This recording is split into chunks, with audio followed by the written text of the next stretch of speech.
My name is Tyler Huth, and I've been into the paranormal for roughly 8 years. I don't know, it was more of TV shows. I never really had any personal experiences until I got into it, and then it just kind of progressed as I went. But I would say mostly the TV shows and hearing about it, that's what got me into it. My earliest experience with the paranormal was right about when I started getting into it. It was at a place called the Black Cross. It's a local area, and we didn't really catch a whole lot, but we had some cool stuff for just starting out, just pictures and noises. I'd have to say the best experience we had was at a place called Avonmore. It was a private residence. Me and Corey both kept getting touched in the arm, and it kind of felt like a minor electrical charge with like a cold draft at the same time. But I'd have to say that was probably the most significant. I would have to say that I believe that demons and spirits exist, but I'm torn in between whether they do or they don't, but I'm more towards the belief that they do exist, which is why I'm searching to find out more to help try to prove that. The ghost box is probably one of our best pieces of equipment as far as coming close to finding conclusive evidence. We often get our names, or we'll get some pretty significant things through it. Like I said, our names. We'll get locations, what we're doing, just some stuff that's hard to explain, but a little bit about it is basically a radio that's modified to scan constantly through AM or FM stations. It scans, I believe it's 3 stations per second, roughly.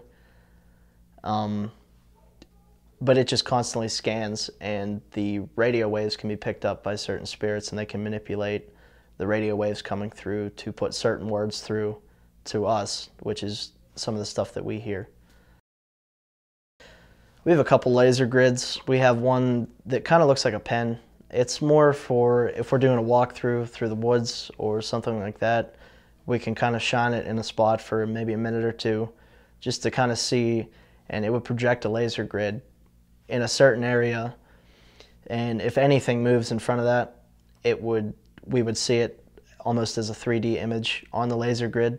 The other one is actually a piece of DJing equipment that actually requires to be plugged in and doesn't run off of batteries, which gives it more of a powerful laser, and it works the exact same way. It's just a little bit more reliable.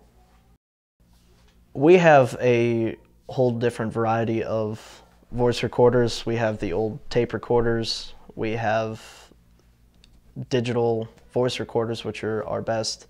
There's a little less white noise when we're reviewing the footage, but we will actually use that with the ghost box to try to get our best evidence.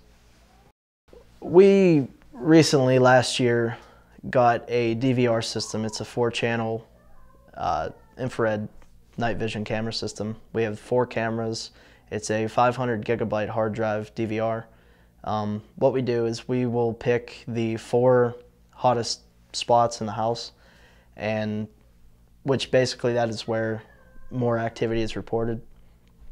What we'll do is we'll put those in a location in those hot spots to leave there throughout the investigation, and we will basically just leave them there and hope that something moves across the camera when we're not there to see it with our own eyes. We have a digital thermometer. It's a non-contact thermometer. We can basically, during a walkthrough, we would just kind of wave it around, take temperatures throughout the room constantly just to see if there's a temperature fluctuation. Sometimes spirits can draw temperature, and you can actually feel a drop or a rise in temperature. Those are called hot and cold spots. But that's basically what we would use that for. Our first house investigation was a residence in Freeport. It was it was a relative of mine, so it was kind of like a trial investigation. We didn't really catch anything. We were still kind of learning how to use some of the equipment in a house. But I mean, it was a good time. We learned a few things. We didn't really catch anything or get any good evidence, but we learned a pretty good lesson there. I'd have to say my most frightening experience would be at the Avonmore investigation. It was more of a series of events. Just the investigation in a whole. There was one point where Adam started crying uncontrollably, and as soon as I walked over, it felt like something hit me in the top of the head and left through my ear. And then it went straight to Corey, and he got like a real nauseous feeling, and we had to actually leave the room. And according to some of the research we've done, those are the top 3 signs of a possible demonic possession. And they say that they can go through you that quick to get information off of your head and just basic personal information. And after that point, the rest of the night is kind of when the investigation turned. We had motion detectors going off by themselves. Our names got called. We just got things through the ghost box. Like, it said where Adam was at in the kitchen and what he was talking about. And we got touched on the arm that night, and it kind of kept escalating.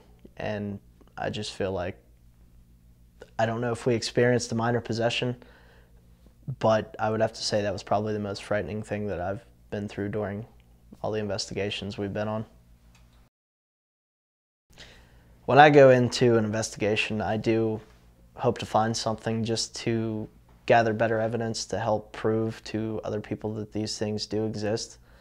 And from that point, we would try to help take care of it.